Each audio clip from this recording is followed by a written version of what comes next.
All right, Jonathan. So we talked a little bit about some of your fights that were more recent, but I was wanting to know about your first fight. How did it come about? How did you find the sport of MMA?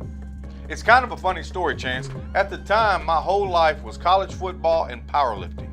And so I was playing defensive tackle, and I was traveling around as much as I could doing bench press competitions and things like that. My whole life revolved around that. And the town I had happened to have a little gym there, and they had a bench press contest, and it was in a strip mall.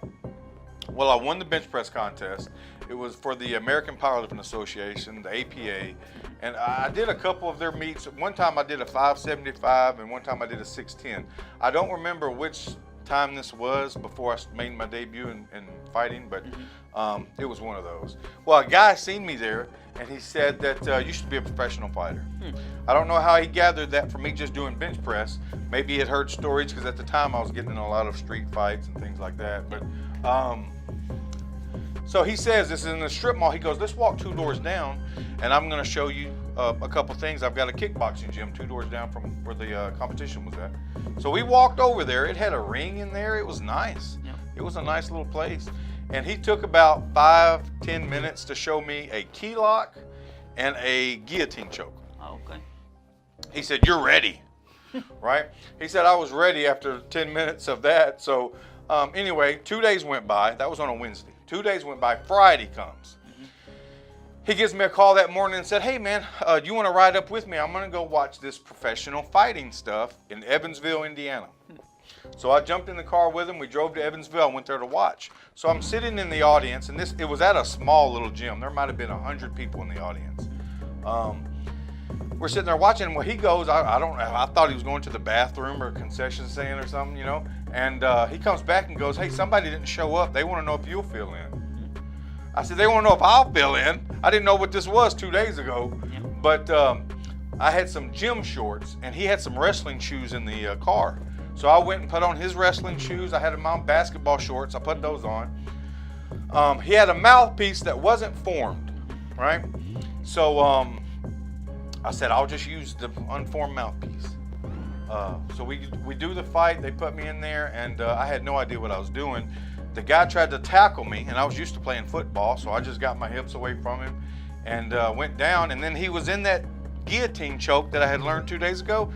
I didn't know how to do it, but I just wrapped my arms around his neck and squeezed as hard as I could, and he tapped out. I think it was 42 seconds. I won my first professional fight. Funny thing is, I didn't know what I was doing. There was no warm-up process backstage, no stretching, and I forgot my mouthpiece in the locker room. So I'm out there. Before the fight, you'll see me walk over and lean down and say something. It's me telling the announcer, hey, I don't have a mouthpiece. My buddy's going to go grab it for me real quick. So so they had to wait for me to get my mouthpiece, and then the rest is history, man. We've been doing it a long time. Yeah, this is definitely a video that I've been wanting to see a long time. I hope y'all enjoy it. Mine? Okay.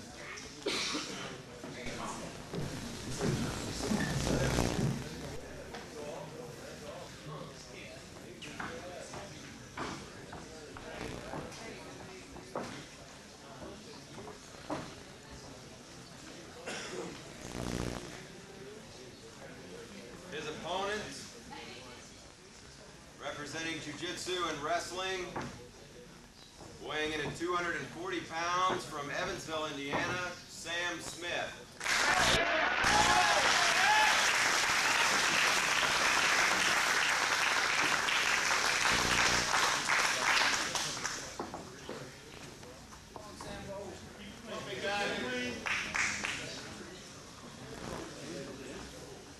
This is an extended 15-minute time limit. Again, it's under submission fighting rules.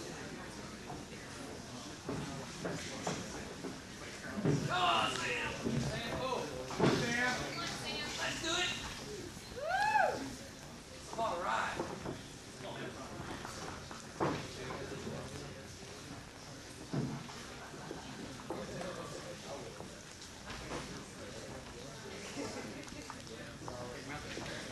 Get it on.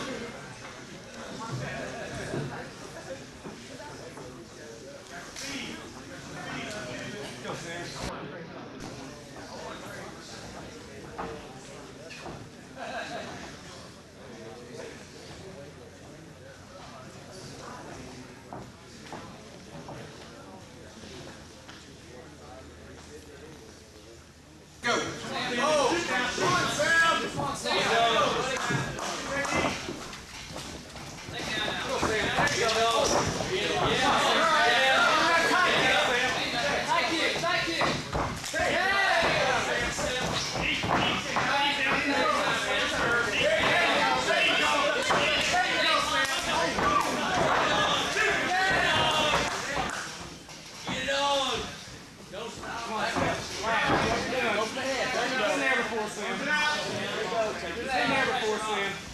Relax, relax. Take it off, Sam. Take it off. There you go, Sam.